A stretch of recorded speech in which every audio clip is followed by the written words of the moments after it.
Before I begin, I just want to say that this is all based on my experience and my trip, and by no means am I trying to disrespect Brazil or the people of Brazil. Aside from a couple of people, everyone we encountered was really nice and welcoming, and we did have a great time. So please enjoy this video. Hello and welcome to today's video. My name is Joanny. If you're new to my channel, welcome. On this channel, I like to post about movie and TV reviews, travel content whenever I get to travel, and New York City content because that's where I live. So if you're into that sort of thing, please consider subscribing. I post videos every week and I would love to have you join my growing community. In today's video, I want to share with you some tips about going to Rio de Janeiro for Carnival.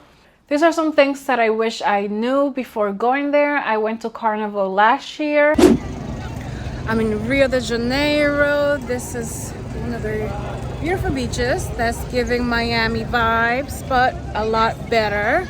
And so much stuff happened to me and my friend, so I decided to make this video for anyone who is planning on going to Carnival this year. Carnival is in February, so it's coming up.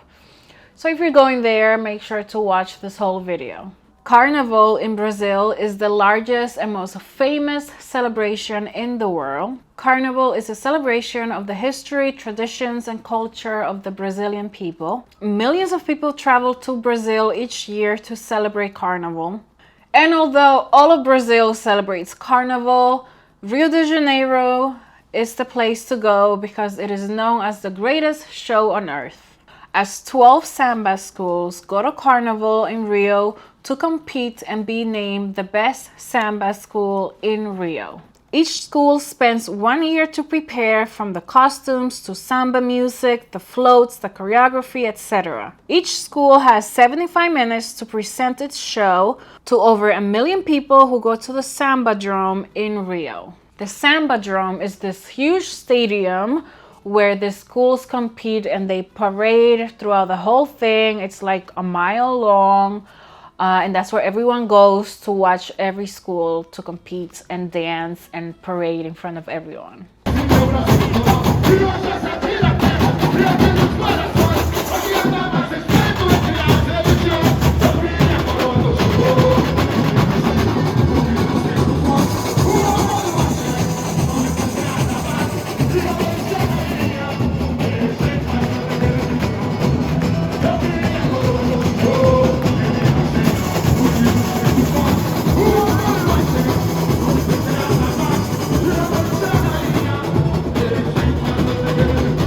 So here is everything I wish I knew before going to Carnival in Rio de Janeiro. The first thing is don't fly United. So when I bought my flights, I used points. I had all these points, so I upgraded to Economy Plus because the flight it was 16 hours for me because I was flying from Newark, New Jersey. So it was 16 hours overnight. So I wanted to be comfortable. So I upgraded to Economy Plus. I had a really nice seat in the aisle and I was ready. And then these mofos at United decided to change the plane, and they changed my seats and put me back in economy. Now, there's nothing wrong with flying economy. I fly economy all the time. But I upgraded. I used all my points to upgrade to Economy Plus. So I wanted to be in Economy Plus. And they put me back in economy. So I had to go to when I went to the airport, when I was checking in, I had to go to the counter and there was no seats left but a middle seat in Economy Plus. And I was like, fine, give me the middle seat.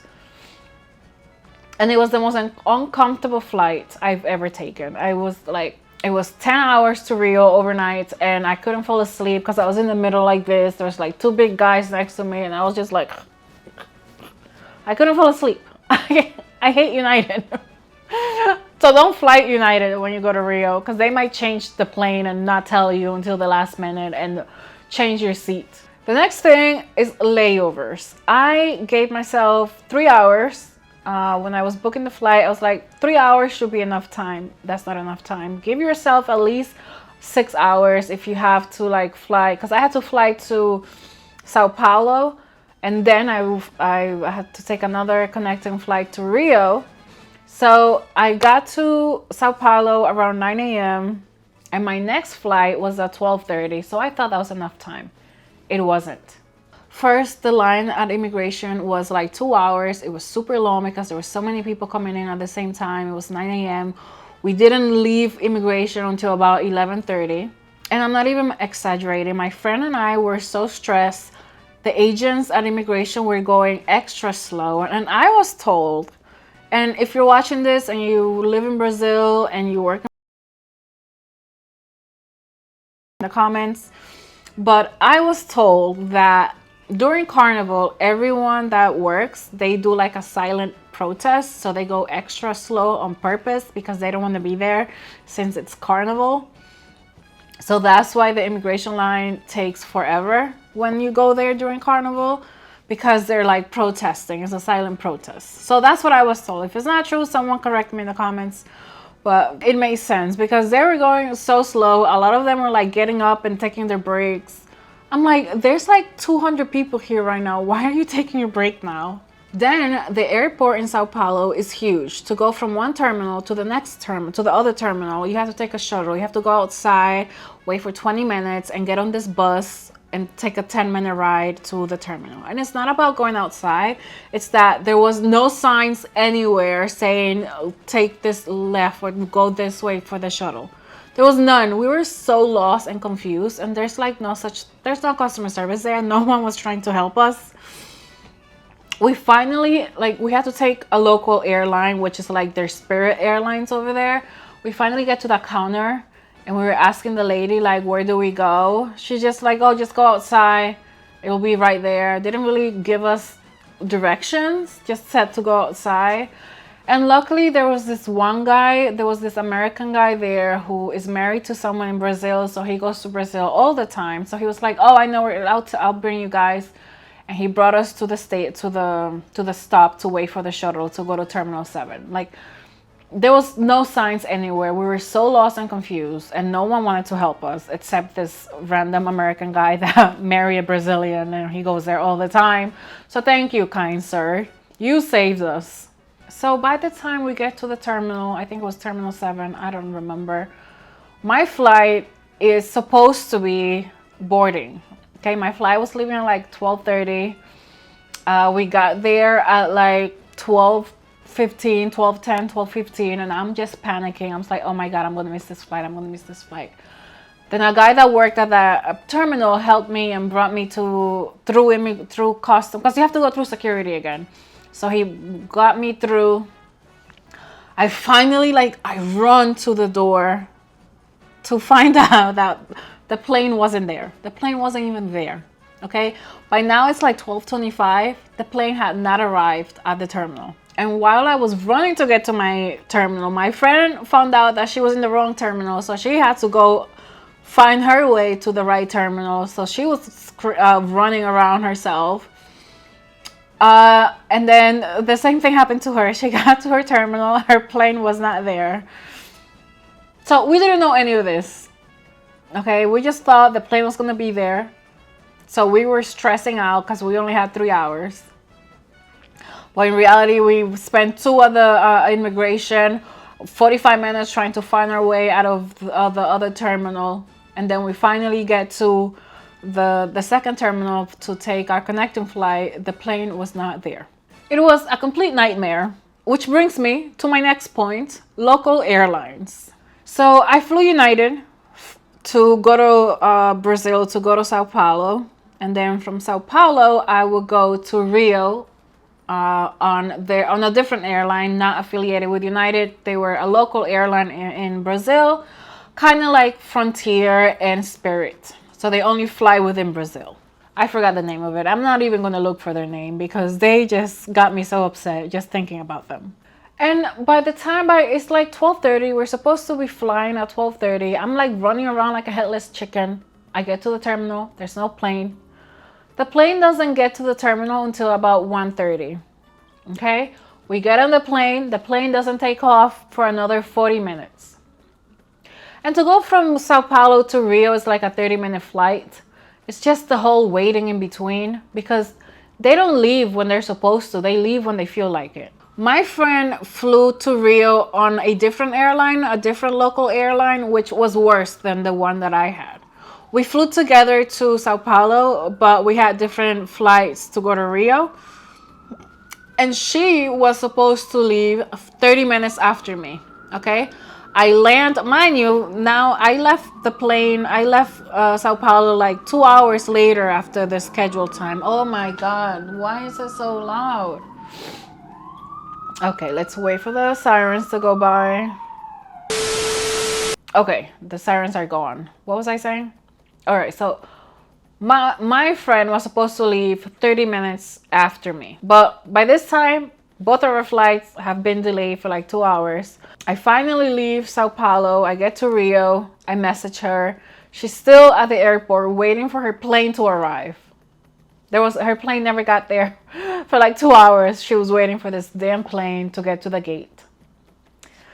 And then I had to wait for her for like 3 hours because then she got on the plane and she had to wait another hour or so to take off. I don't know why. So I was just like walking around the Rio airport waiting for her for like 3 hours. And then at the end of our trip, on our way back, my friend's flight from Rio to Sao Paulo, she was taking a local airline again to Sao Paulo to take an international flight. Her plane canceled their flights out of the blue. And they were stuck in Rio. They had to put everyone in a hotel because the airport closed at 11. So give yourself enough time when you're traveling to Rio, because these local airlines, if you've taken a local airline in Rio or in Sao Paulo, they don't give a damn. They leave when they want to, not when they're scheduled to leave. The next thing is airports. You need to pay attention where you're flying to or where you're flying from. Sao Paulo has 2 airports and so does Rio. I didn't know any of this. Actually, I did. I looked it up, but I wasn't sure like which one was which.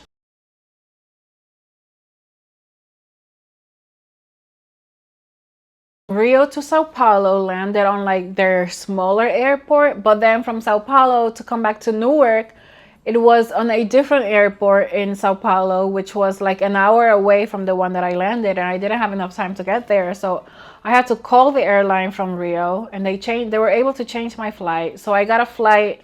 There's an international airport in Rio, which is only 20 minutes from Copacabana, which is where you want to be. And I flew straight from Rio to Newark. So I don't know where you live.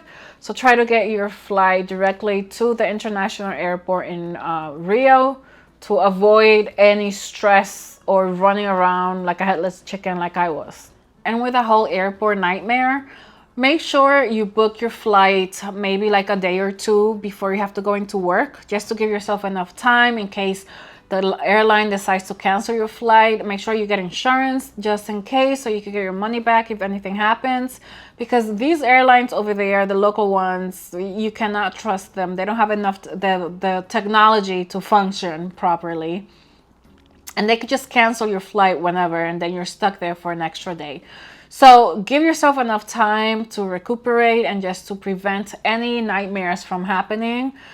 Book your flight to return like 2 days before you have to go back into work.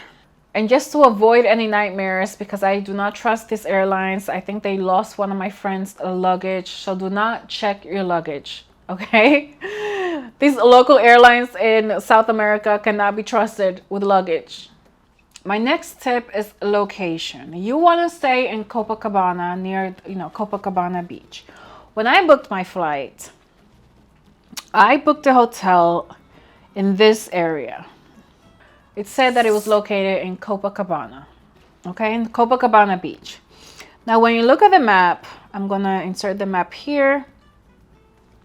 My hotel was in this area right here. But Copacabana, you wanna be in this area. You see Hotel Copacabana Palace Hotel? Try to book around this area because that's where everything is. That's where the best beach is at, where all the parties are at, all the best hotels and restaurants. We didn't know any of this. When I booked it, it said this area was also Copacabana, and there's stuff around here, but the beach is not as nice and clean as the other side. And for us to get from this area to this side of the hotel, of the beach, it was like a 20-minute cab ride. So if I were to go back, which I don't plan to go back, I would stay in this area right here. So when you're booking a hotel, make sure that it's near the not even near the Copacabana Palace Hotel, but just in that general area right there, because some places will say, like when you're booking, it will say Copacabana, and like we fell for it and we were on this side and it wasn't. So you want to stay in Copacabana, by the Copacabana beach, near the Palace Hotel, the Copacabana Palace Hotel, or just this general area. Next thing, if you're going to Rio, Brazil, make sure to get, when you exchange money, make sure to get small bills. Every time we went to an ATM to get money out of the ATM, it will only give us 100 real, which is the money in Rio, and it will be like $100 bills. And all of a sudden, no one ever had change. When we got there, we were gonna get money out of the ATM, and the hotel was like, "Oh no, we can exchange it for you."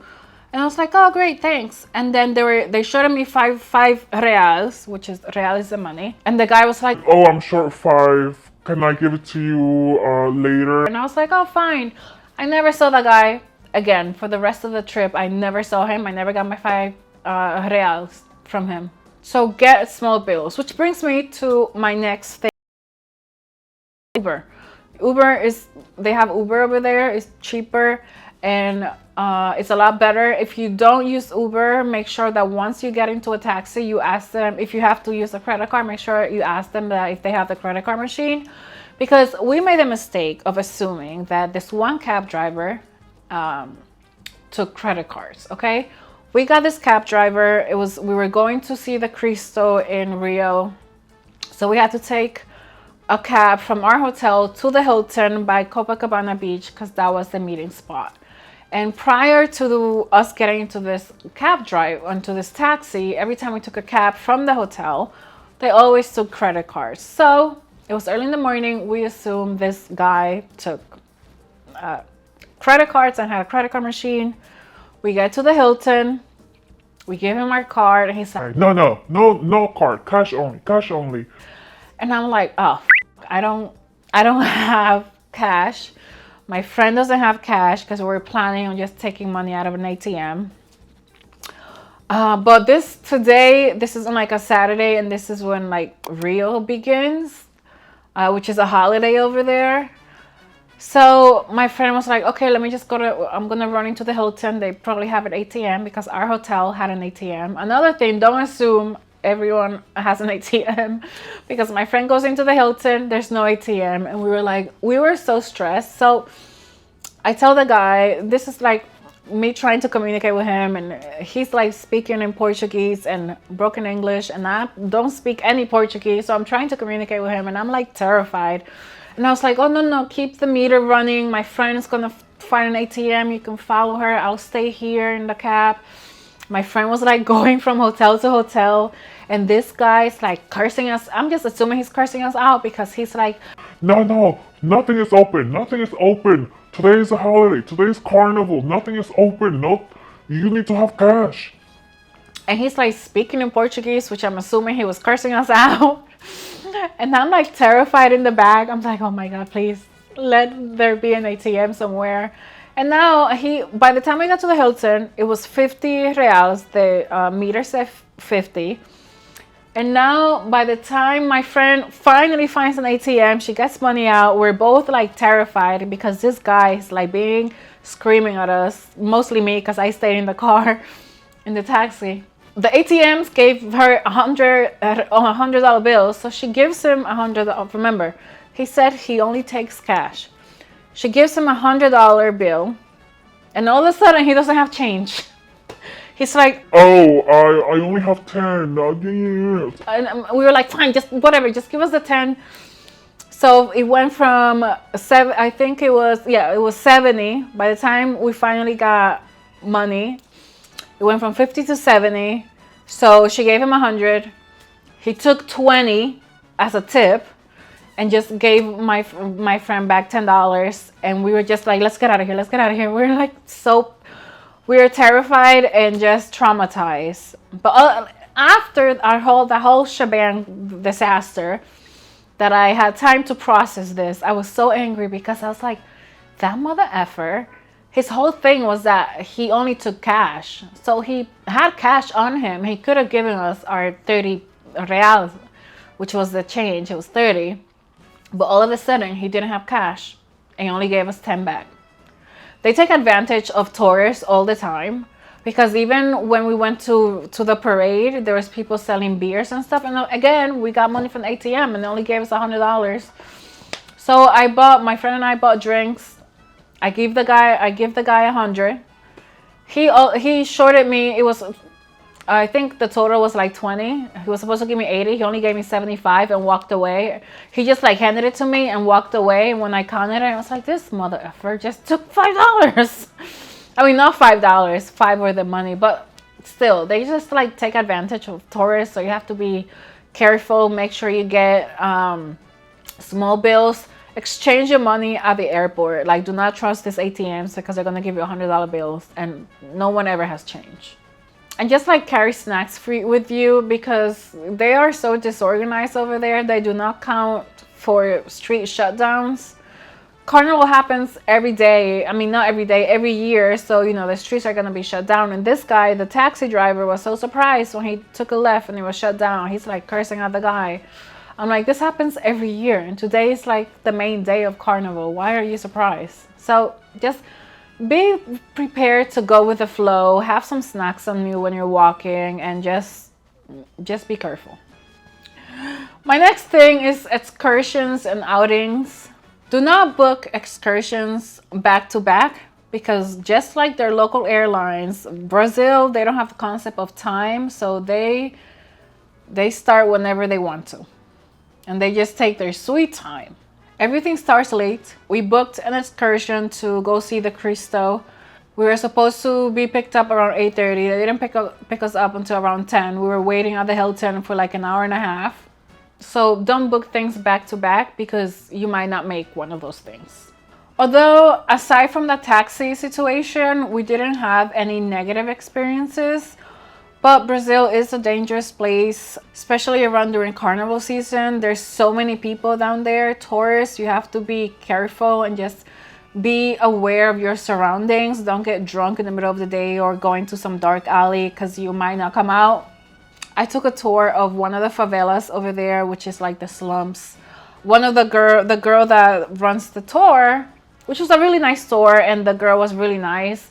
She was telling us there were like certain places in the favela that I'll tell you no pictures. It's because there's like drug dealers or gangbangers around, and they don't want anyone taking their pictures. So if I say no pictures, put it down. And it was like every other stop, she'll be like, no pictures, no pictures. And we're like, oh my God, who's around? Who's around? So just be careful, be wary of your surroundings, and don't go into a place where you're not supposed to be at. You know, if it doesn't feel right, it's probably not right. So listen to your instinct. And if you take a tour, I'll leave the link to the tour that I took. She was really nice and gave us a really nice tour of the favelas. And took good care of us, so nothing happened. But you know, just listen to the locals. If they tell you don't do something, don't do it. If you're going to the Sambadrome to see the parade of schools, the Samba schools, make sure to buy your tickets online. And if you want to buy, we have pretty good seats. I think it was only at like $150, not real. And we were like on the second level, but it was still a good view. We could see everything. We were at the beginning, so we saw them coming in and like getting ready down in the streets. So it was cool to see that. But if you want to be on the floor, I think the tickets were a little more expensive. I don't know if you can go in person to the Sambadrome and just get the tickets there. But just make sure to get them in advance, because that place was packed. All of Brazil goes there to, not just tourists, like all of Brazil goes there to see their schools, because they have different schools. And it was so cool because we were sitting like around a lot of locals. And when their school came on, they were like really excited, and we made friends with this one guy who kind of explained the whole thing to us because we didn't know anything. So he explained like how each school is, and what they do, all the songs. They sing songs throughout the 75 minutes. So it was cool to be in that experience. That was like the highlight of the trip. It was just kind of like mingling with the locals and just learning about the carnival and the parades and everyone was just so excited to be there and cheering on their school. It's like their football team, but it's all samba dancers. So make sure to book your seats in advance and get good seats so you could get the perfect view. Overall, the trip was fun. There were some ups and downs with traveling there and getting scammed and taking and the whole taxi experience was a nightmare that I don't want to relive ever again. But besides that, it was a fun trip. Okay, so my camera just died on me because I've been recording this video for like 30 minutes. No, not even 45, I think. And the battery just died because I was recording in 5K. Anyways, so I'm finishing this portion of the video on my phone. I want to show you this. I got this in Rio when I did the tour of the favelas. This is handmade. The girl that runs the touring company, she brings everyone to one of the houses in the favela. One of her neighbors always allows her to bring her tours over there so they could see what one of those houses looks like from the inside. And it was a really cute little spot, and they make souvenirs. So I bought one of them. Anyways, thank you so much for watching. If you're going to Rio, have a great time, have fun, and be safe. If you live in Rio, please don't take this as as a negative thing. I had a fun time over there, aside from like the few things that happened to me with the cab and people just taking my money. So please don't take this video as a negative thing. I just wanted to share my experience with everyone who is going over there. Anyways, thank you so much for watching. I hope you enjoyed this review. I mean, not this review. Oh my God. Well, this trip review. I just finished doing a video where I review a movie. That's why. But I hope you enjoyed this video. Don't forget to subscribe. I post videos every week, and I hope to see you next week. Until next time, bye.